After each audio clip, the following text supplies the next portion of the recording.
অনেকেই ব্যবসা করতেছে ওলামা একরাম মারার ব্যবসা, অনেকেই ব্যবসা করে ওলামা একরাম ধরার ব্যবসা, অনেকেই ব্যবসা করে মাদ্রাসা বন্ধের ব্যবসা। মনে রাখবা, লাভের মধ্যে জুতা ছাড়া কপালে কিচ্ছু জুটবে না। তাহলে সবার ব্যবসা লাভ হয় না লস? কিছু ব্যবসা লাভের মধ্যে, মনে থাকবে তো, লাভের মধ্যে জুতা। কোন কিছু ব্যবসায় লাভের মধ্যে জুতা।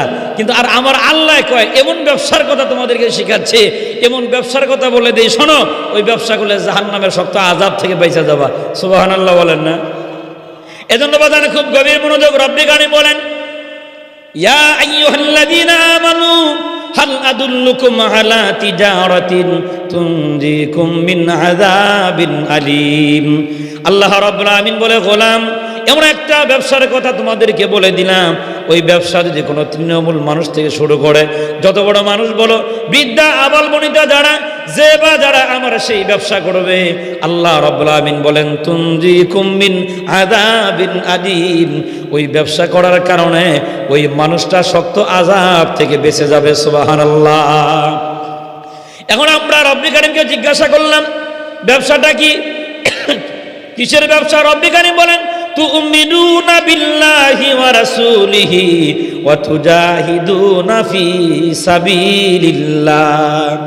এ বান্দা শোনো, ব্যবসাটা কি?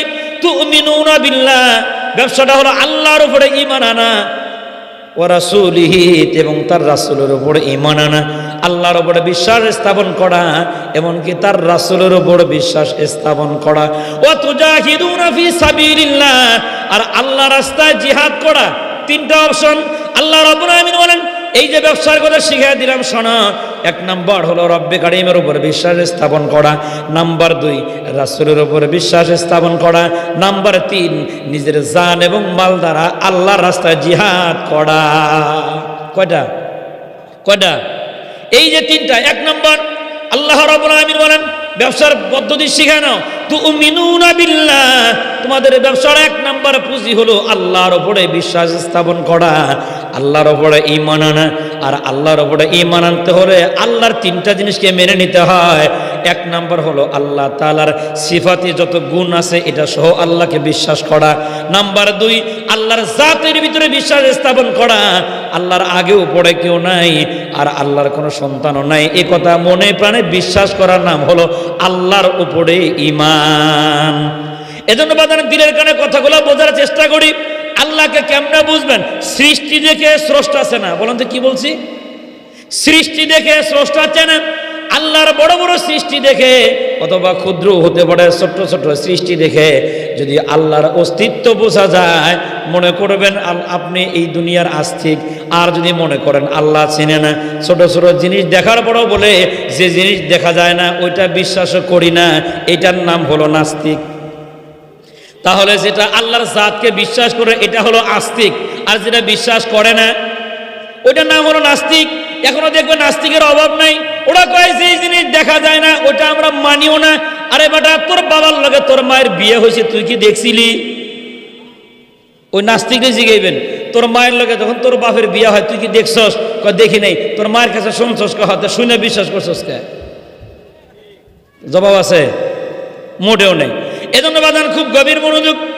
যদি ইমানটা যদি আল্লাহ তাআলা কবুল করে নেয়, ছোট্ট ছোট্ট জিনিস দেখার পরেও দেখবেন ইমানের নূর আল্লাহ তাআলা তার ভিতরে পয়দা করে দেন। থানবী রহমাতুল্লাহি আলাইহি লেখেন, ঝোপঝাড়ের ভিতরে একজন বিধবা মহিলা ঘুরে বেড়ায়। আল্লাহর বান্দা জিজ্ঞাসা করলেন, মা তুমি এখানে কি করো? আমি এখানে বসে বসে ইবাদত করি। তুমি কার ইবাদত করো? ওই বৃদ্ধা বিধবা মহিলা বলেন, আমি ওই আসমানের মালিকের ইবাদত করি। আল্লাহর বান্দা জিজ্ঞাসা করলেন, তুমি কি মালিক চেনো? তুমি তো মাদ্রাসায় পড়ো নাই, কোরআন পড়ো নাই, হাদিস পড়ো নাই, মালিক চিনলা কেমনে? ওই গ্রাম্য বিধবা মহিলা বলেন, আরে আল্লাহর বান্দা তুমি বসো নাই, আমি যখন রাস্তা দিয়ে হাইটা যাই, ছাগলের ছোট ছোট পায়খানা দেখলে পরে ছাগলের অস্তিত্ব আমার ব্রেনের ভিতরে আসে, যে রাস্তা দিয়ে ছাগল হাইটা গেছে, এটা ছাগলের পায়খানা। আবার সামনে যখন অগ্রসর হয়, যখন আমি দেখি গরুর পায়খানা, গোবর দেখার পরে আমার আকলে বলে এটা গরুর পায়খানা। তখন ওই বুড়ি মানুষটা ডাক দিয়ে কয়, শোনো, ছাগলের পায়খানা দেখে যদি ছাগল বোঝা যায়, গোবর দেখে যদি গরু বোঝা যায়, তাহলে চন্দ্র সূর্য বিশাল আকাশ আর জমিন দেখার পরে আল্লাহ যে একজন আছে এটা কেন বোঝা যাবে না? সুবহানাল্লাহ। আরে বাবা দেখেন ঈমান কারে কয়, আল্লাহ তাআলা কাউকে যদি পছন্দ করে নেয় কোনো না কোনো ভাবে তার ভিতরে ঈমানের নূর আল্লাহ পয়দা করে দেয়। এর নাম হলো আস্তিক। আর দেখবেন হাজারো বোঝানোর পরে অনেক মানুষ এমন দেখবেন বাবা হাজারো চেষ্টা করার পরে সে বুঝবে না, এটার নাম হলো নাস্তিক।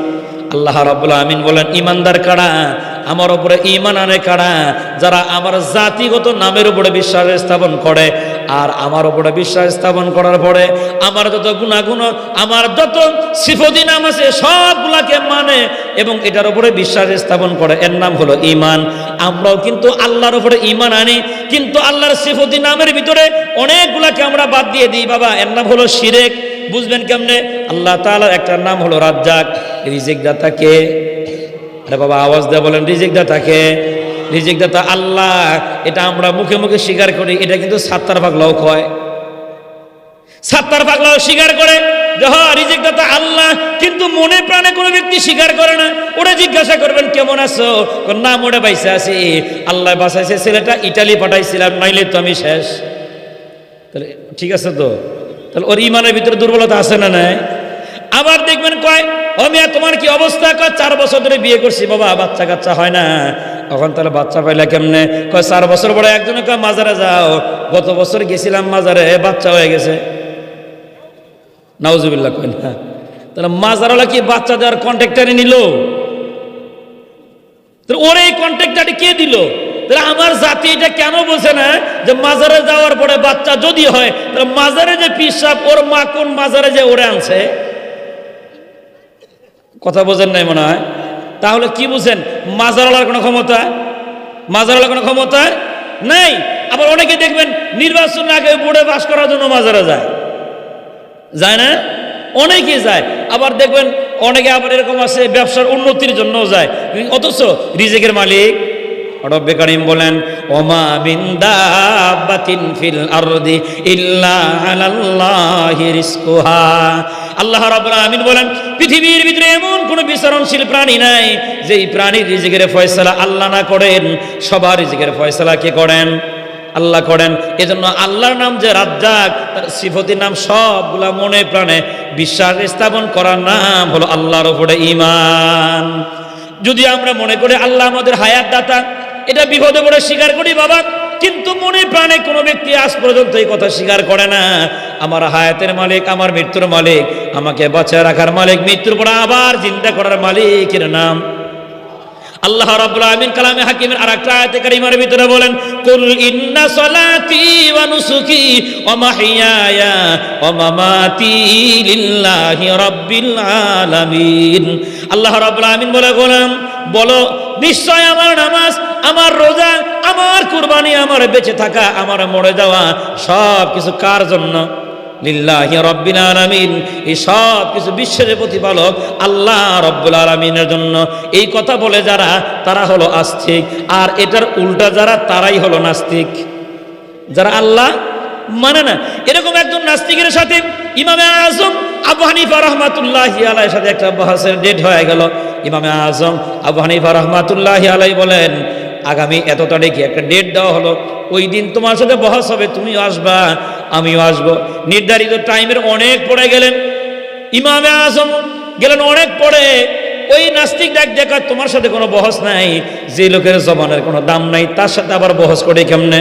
ইমামে আজম বলে দেখো কি জন্য দেরি হইল, উপযুক্ত কারণ পাইলে তো মাইনা নিবা। কয় হা, আমি আসতেছিলাম, রাস্তার ভিতরে দেখলাম নদী, নদী বোঝেন তো, রাস্তার দেখলাম নদী, নদীর কিনারায় বসে পড়লাম, পারাপারে কোনো নৌকা নাই।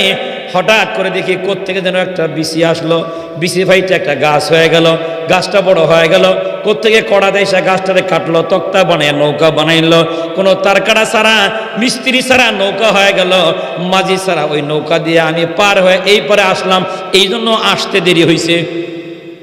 অখন নাস্তিকে কয় আরে কিসের বহস, তোমার তো মাথার তার ছিঁড়া। কয় কেমন করে একটা বিসি থেকে একটা গাছ হইতে পারে, ওই গাছ আবার একা একে মোটা হয়ে যাইতে পারে, মুহূর্তের ভিতরে আবার কোত্থেকে কড়াতে আইসা তক্তা বানায়া নৌকা বানায়া মাঝি ছাড়া তোমাকে পার করে দিতে পারে কেমনে? এবার আল্লাহর পয়গম্বরের একেবারে খাস রহমতের একজন উম্মত ইমামে আজম বলেন মিয়া শোনো, যদি একটা গাছ অটোমেটিক একাকী তক্তা না হইয়া নৌকা না হইয়া মাঝি ছাড়া পার করতে না পারে, তাহলে বিশাল আকাশ আর জমিন কি করে হলো? সুবহানাল্লাহ। এইবার নাস্তিক বুঝে ফেলছেন, নাস্তিক ডাক দেখো ইমামে আজম বুঝে ফেলেছি, এইভাবে আমার কেউ বুঝায় নাই। একাকি কোনো গাছ যদি ফাইটা তক্তা না হইয়া নৌকা হইতে না পারে, সারা গোটা পৃথিবী এমনি হতে পারে না। অবশ্যই একজন পালন কর্তা আছে, তার নাম আল্লাহ। এজন্য এই কথার উপরে বিশ্বাস স্থাপন করে যারা দুনিয়ার আস্তিক হলো তারা, আর এটার সাথে উল্টা মারে যারা নাস্তিক হলো তারা। এজন্য ব্যবসার কথা আল্লাহ শিখাচ্ছেন। ব্যবসার জন্য 1 নাম্বার পুঁজি আল্লাহ দিয়ে দিলেন, তুমিনুনা বিল্লাহ। 1 নাম্বার পুঁজি হলো আল্লাহর উপরে বিশ্বাস স্থাপন করা। আমার হায়াতের মালিক, আমার বাচ্চা দেওয়ার মালিক, আমার মৃত্যুর মালিক, মৃত্যুর পরে আবার জিন্দা করার মালিক কেবলমাত্র একজন, কি নাম? এর নাম হলো আল্লাহর উপরে ঈমান, আল্লাহর উপরে বিশ্বাস স্থাপন করা। এরপরে আল্লাহ রাব্বুল আলামিন বলেন, তুমিনুনা বিল্লাহি ওয়া রাসূলিহি। আমার উপরে বিশ্বাস করলেই হবে না, আমার রাসূলের উপরেও বিশ্বাস স্থাপন করা। কার উপরে? এখন রাসূলের উপরে বিশ্বাস স্থাপন, এটা আবার কি জিনিস? আল্লাহ নবী তার নবুয়তের জীবদ্দশায় আগে এবং পরে যা বলছেন, আমার বোঝা আসলেও তা সত্য, না আসলেও তা সত্য, এটা মনে প্রাণে মাইনা নেওয়ার নাম হলো রাসূলের উপরে ঈমান। আল্লাহর উপরে ঈমান আনছেন, কিন্তু রাসূলের উপরে ঈমান আনেন নাই, লোকটাকে কি মুমিন বলা যাবে? মুমিন বলা যাবে? যাবে না। আল্লাহ নবী বলেন, قال النبي صلى الله عليه وسلم لا يؤمن أحدكم حتى أكون أحب إليه من والده وولده والناس أجمعين। আল্লাহ নবী বলেন, কোন ব্যক্তি ততক্ষণ পর্যন্ত ঈমানদার হতে পারবে না যতক্ষণ পর্যন্ত আমি নবীর মুহাব্বত তার বাবার চাইতে, তার মায়ের চাইতে, এমনকি তামাম পৃথিবীর সকল মানুষের চাইতে আমি নবীর মুহাব্বত বেশি না হবে, ততক্ষণ পর্যন্ত কোনো ব্যক্তি মুমিন হইতে পারবে না। তো ঈমানদার হইতে হলে নবীকে ভালোবাসতে হয়, আর ওই জাহান্নাম থেকে বাঁচতে হলে 2 নাম্বার পুঁজি নিতে হয়, নবীর উপরে বিশ্বাস স্থাপন করতে হয়। কেমনে? নবী যা বলছেন সব সত্য। আরো একটা হাদিস থেকে তার প্রমাণ নেন। সাহাবা নবীর উপরে কেমন আস্থা ছিল, নবী যা বলছেন সব সত্য, দেখি বা না দেখি নবী যেমনে বলছেন অমনে মাইনা নেওয়ার নাম হলো ঈমান। বুঝবেন কেমনে বাবা? আরো একটা হাদিস থেকে শোনাই। আল্লাহ নবী সাল্লাল্লাহু আলাইহি ওয়াসাল্লাম একজন ইহুদির কাছ থেকে একটা উট কিনলেন। উট কেনার পরে কিছুটা টাকা পয়সা দিরহাম দেওয়ার পরে বলে, এ বেটা বাকিটা বাড়ি গিয়ে দিব, সামনের দিকে চলো। ইহুদি বেচারা সামনের দিকে রওনা হয়, আল্লাহ নবীও সামনের দিকে রওনা হচ্ছেন। অনেকটা রাস্তা যাওয়ার পরে সাহাবাদের বিশাল বড় একটা মজমা দেখার পরে এই ইহুদি ডাক দেখো, সাহাবাদের তোমরা কি কেউ উট কিনবা? আল্লাহ নবী বলেন, ও মিয়া, উট তো আমি কিনলাম, কয়েক দিরহাম তোমাকে দিয়ে দিলাম, বাকি দিরহাম বাড়ি যায় তোমার দেওয়ার কথা, আমি তো উটটা কিনে নিয়েছি। এবার ইহুদি ডাক দিয়ে কয়, আরে আব্দুল্লাহর বেটা মুহাম্মদ, তুমি মিথ্যে কথা বললো না, তুমি আমার কাছ থেকে উট কেনো নাই। নাউজুবিল্লাহ বলেন না। নবী বলতেছেন উট কিনছি, আর ইহুদি কি কয় উট কেনো নাই। খলিফাতুল মুসলিমিন জামার হাতা গোছায়, আর দেখা মাত্র ইহুদি ডাক দেখে, হুজুর আপনি উট কিনছেন। বুঝছেন কিছু? কি বুঝছেন? ভয় পেয়ে গেছে, ওমর তখন আমার সাইজ করবো। হ্যাঁ, ইহুদিকে উট কিনছেন। আল্লাহ নবী ডাক দিয়ে বলেন, ওমর ক্ষমতার গরমে লাঠির জোরে মানুষকে দিন বোঝানোর জন্য আল্লাহ দুনিয়ায় আমাকে পাঠায় নাই। আমাকে কেন পাঠাইছে জানো? বুইস্তুলি উতাম্মিমা মাকারিমাল আখলাক। আমি দুনিয়াতে এসেছি আমার চরিত্র দিয়া মানুষকে দিন বুঝাইতে, মারামারি করে না, চরিত্র দিয়া দিন বুঝাইতে আল্লাহ আমাকে দুনিয়া পাঠাইছেন। খামোশ, ওরা ভয় দেখায়ও না, বসে পড়ছে। ইহুদি আবার দাঁড়াকে, আপনি উট কিনেন নাই। বুঝতেছেন? মানে ওমর দাঁড়াইলে কি কয় উট কিনছেন, আর বয়ে বললেই কেনেন নাই। আল্লাহর হাবিব সাল্লাল্লাহু আলাইহি ওয়াসাল্লাম বলেন, এ মিয়া তুমি মিথ্যেবাদী, তুমি মিথ্যে কথা বলো কেন? এবার ইহুদি পাইল সুযোগ, কয় তাহলে আপনি একটা অপশন আপনার সামনে বাকি আছে, যদি আপনি উট কিনেছেন সাক্ষী যদি সামনে হাজির করতে পারেন মাইনা নিলাম, আর সাক্ষী না থাকলে প্রমাণিত হবে আপনি উট কিনেন নাই। আল্লাহ নবী বলেন, আমি যে উট কিনেছি সাক্ষী তো আছে, দেন সাক্ষী। আল্লাহ নবী বলেন, আমার 1 নাম্বার সাক্ষী আমার আল্লাহ, 2 নাম্বার সাক্ষী রহমতের ফেরেশতারা।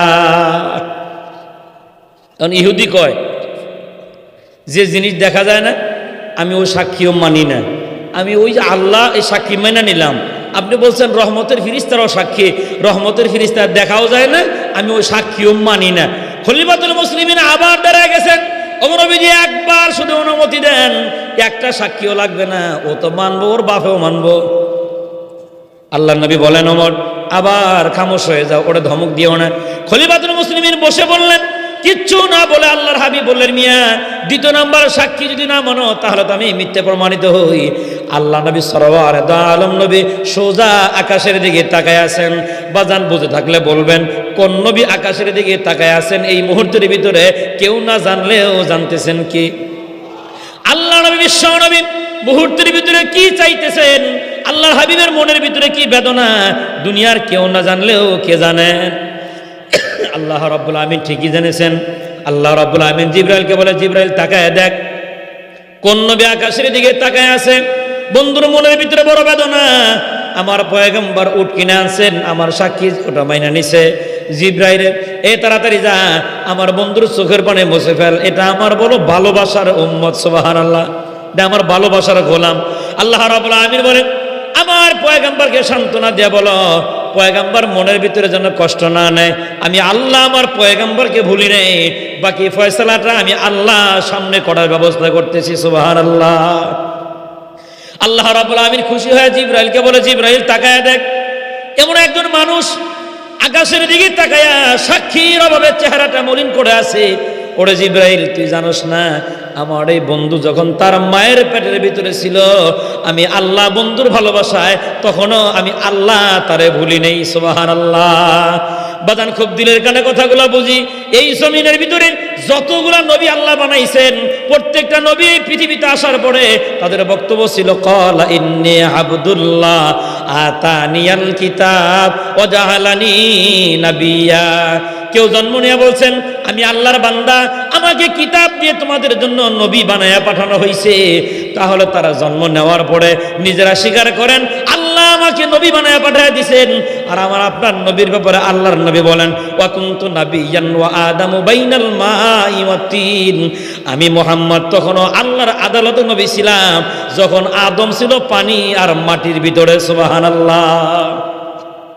এজন্য আল্লাহ রাব্বুল আমিন সান্ত্বনা দিয়ে বলে, জিবরাইল যেই বন্ধু সাক্ষীর অভাবে আসমানের দিকে তাকায় আছে, বন্ধুর মনের ভিতরে বড় বেদনা, বন্ধু ভাবতেছে আমি আল্লাহ আমার বন্ধুরে ভুলে গেছি, সান্ত্বনা দিয়ে বন্ধুরে ভুলি নেই। বন্ধু যখন তার মায়ের পেটে তখনও আমি আল্লাহ তারে ভুলি নেই, সুবহানাল্লাহ। বুঝবেন কেমনে বাবা? সিরাতের গ্রহণযোগ্য একটা কিতাবের নাম হলো মাওয়াহিদুল লুদুনিয়া, কিতাবের নাম। নবীজির মা আমেনা রাদিয়াল্লাহু তাআলা আনহা থেকে দাওয়াত। ভাই কষ্ট হইতেছে? কষ্ট হলো আমার কিছু করার নাই, রাতের বাজে 3টা, আবার কবে দেরি করে আইছেন কে? আমি সবার আগে আইছি, কিন্তু এটা আমার বাড়ি মনে করেন, এটা আমার কি বাড়ি। এজন্য আমি এসে মানে সব মুরব্বী আইতেছে যাইতেছে, আমি আর কিছু কইতেছি না। পরে লাস্টে এসে বললাম ভাই আর কত, কয়তো আয়া পড়ছে, এটার পরে আপনি আলহামদুলিল্লাহ সবাই মুরব্বী, বয়সে আমি সবার ছোট, এজন্য আমি সবার লাস্টে পড়ে গেছি। মুরব্বীরা বিদেহে সব ঘুমায় গেছে গা, আলহামদুলিল্লাহ আমরা এখনো জিন্দা। আপনারা আছেন তো জিন্দা?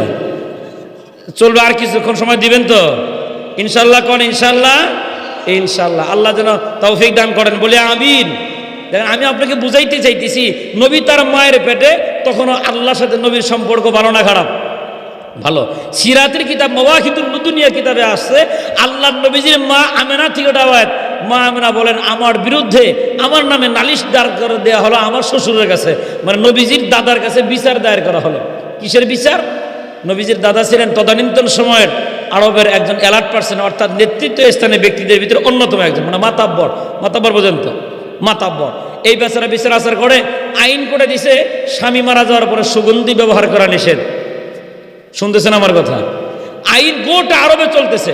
হঠাৎ করে মানুষের বিচার দিল, আপনি আইন করছেন ভালো কথা, কিন্তু আপনি কি খবর জানেন এই যে আপনার পুত্রবধূ, আপনার ছেলে তো মরে গেছে, আপনার পুত্রবধূ গায়ে সুগন্ধি লাগায়। বিশ্ব নবী সাল্লাল্লাহু আলাইহি ওয়াসাল্লামের দাদা তার পুত্রবধূকে ডাক দেয়া বলে, বৌমা তুমি কি আমাকে লজ্জায় ফেলাইতে চাও? আমি এই আরবের অ্যালার্ট পার্সন ব্যক্তিদের ভিতরে অন্যতম একজন।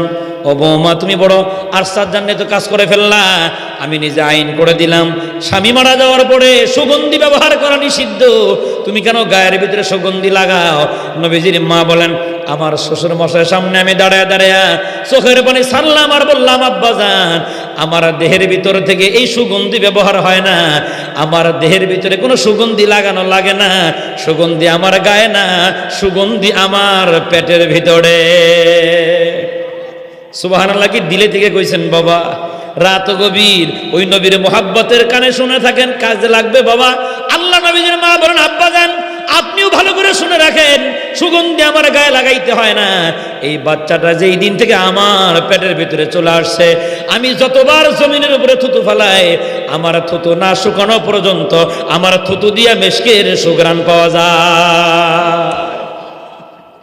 আল্লাহ রাব্বুল আলামিন জিবরাইলকে বলে, তাকায় দেখ, সাক্ষীর অভাবে আমার পয়গম্বর মনটা মলিন করে আকাশের দিকে তাকায় আছে, চোখের কোণার ভিতরে পানি। ওরে জিবরাইল তাড়াতাড়ি যা, আমার পয়গম্বরকে সান্ত্বনা দিয়া খুজায়মা নামক সাহাবী দেখ বাজারে যায়, ওরে বাজার করা বন্ধ করে দিয়ে তাড়াতাড়ি আমার বন্ধুর সামনে হাজির করে দি। গপ্প শোনাইতেছি না হাদিস? হ্যাঁ, ভালো করে বুঝছেন। মুসলমান খুব গভীর মনোযোগ। জিবরাইল জমিনে নেমে গেলেন, খুজায়মা নামক সাহাবী বাজারে দিয়ে রওনা হয়। জিবরাইল ডাকতে বলে, খুজাইমা যাচ্ছ কোথায়? কয় বাজারে, একটু পড়ে যাও, আল্লাহ নবীর সাথে একটু সাক্ষাৎ করে যাও। খুজাইমা রাদিয়াল্লাহু তাআলা আল্লাহ নবীর সামনে দাঁড়ায় গেলেন। বাজান আমি আপনাকে বুঝাইতেছি, তুমিনুনা বিল্লাহি ওয়া রাসূলিহি, আল্লাহর উপরে বিশ্বাস স্থাপন করলাম, নবীর উপরে আবার বিশ্বাস কেমনে আনে? বিশ্বাসের জন্য লম্বা চড়া হাদিস আপনাকে শোনানো হচ্ছে। আল্লাহ নবীর সামনে খুজাইমা নামক সাহাবী দাঁড়ায় বলতেছেন, ইয়া রাসূলুল্লাহ, ইয়া হাবিবাল্লাহ, আপনার চেহারাটা মলিন কেন? আল্লাহ নবী ডাকতে বলে, খুজাইমা একজন সাক্ষীর অভাবে মিথ্যাবাদী প্রমাণিত হয়ে যাচ্ছি। আমি যে বিশ্ব নবী, আমার কোনো দলিল লাগে নাই, কিন্তু আজকে ইহুদির কাছ থেকে উট কিনে নিলাম, একজন সাক্ষীর অভাবে আমি মিথ্যে প্রমাণিত হচ্ছি। খুজাইমা বলে, কিসের সাক্ষী? আল্লাহ নবী বলেন, খুজাইমা এই যে দেখো উটটা দাঁড়ানো, এটা আমি ইহুদির কাছ থেকে কিনে আনছি, ওরে কয়েকটা দিরহাম দিয়ে দিলাম, বাকি টাকা বাড়ি গিয়ে যাও দেওয়ার কথা, কিন্তু ইহুদি এখন মাঝপথে আইসা বলতেছে আমি উটটা কিনি নাই, এখন আবার সাক্ষীও চায়। আমি বললাম, সাক্ষী আমার আল্লাহ, 2 নাম্বার সাক্ষী রহমতের ফেরেশতারা। এবার খুজাইমা ডাক দিয়ে, হুজুর ইহুদির সিদ্ধান্তটা কি? ইহুদির সিদ্ধান্ত হলো আল্লাহ সাক্ষী মাইনা নিছে, কিন্তু রহমতের ফেরেশতা দেখাও যায় না, ওই সাক্ষীটা সে মানেও না, এখন একজন সাক্ষীর আমার প্রয়োজন। এবার খুজাইমা রাদিয়াল্লাহু তাআলা লাভ দিয়ে দাঁড়ায় বলেন, ওগো নবীজি আমি খুজাইমা সাক্ষী দিলাম আপনি উট কিনছেন। শাফিঈ রোজে সাসাওয়া গাফতিবে আম্বিয়া, শাফিঈ হাউজুল ওয়াজন লে খোদা রোজে আতীত। ও মিয়া ইমান কারে কয়, নবীর উপরে বিশ্বাস কারে কয়? খুজাইমা সাক্ষী দিলেন আপনি উট কিনছেন, উট কেনার সময় কি খুজাইমা ছিল? কথা বলেন, ছিল? ছিল না, কিন্তু সাক্ষী দিয়ে দিলেন নবীজি আপনি উট কিনেছেন।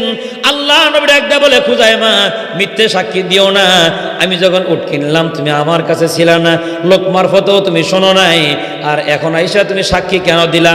হাদিস শরীফে পাওয়া যায়, খুজাইমা লাভ দিয়ে দাঁড়ায় বলেন, আল্লাহি বিল্লাহি লিল্লাহি তাল্লাহি, কয়েকটা কসম খাওয়ার পরে খুজাইমা বলে, ওগো নবীজি এতগুলা কসম খায়া বললাম, আপনি নবী যা বলছেন তা সত্য।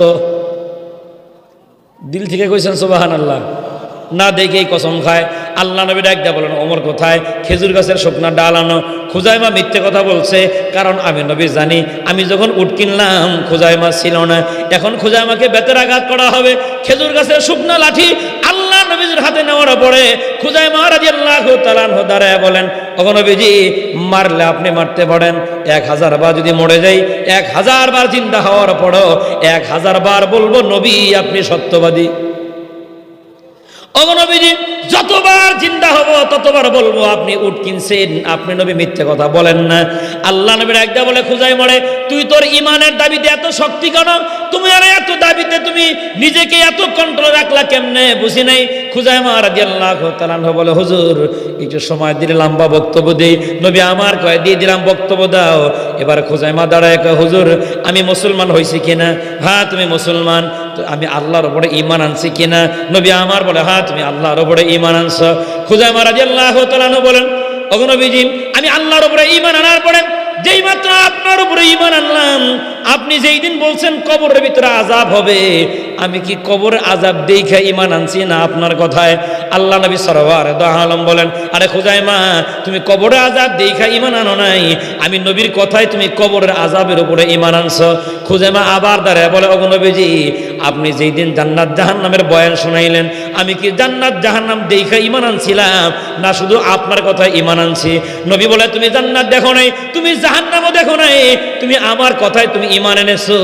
এবারে খুজাইমা চিৎকার করে বলে, ওগো নবীজি, যেই নবীর কথায় আমি কবর আযাব না দেখা ঈমান আনতে পারি, যেই নবীর কথায় জান্নাত জাহান্নাম না দেখা ঈমান আনতে পারে, তাহলে ওই নবীর কথায় সামান্য উটের ব্যাপারে কেন ঈমান আনতে পারি না?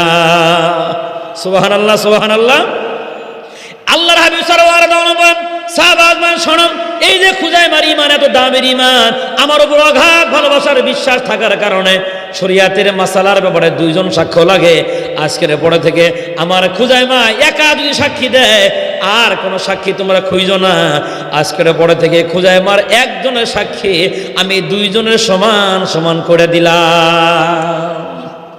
এইটার নাম হলো নবীর উপরও বিশ্বাস স্থাপন করা। আর আজকে আমাদের তো নবীর উপর আস্থা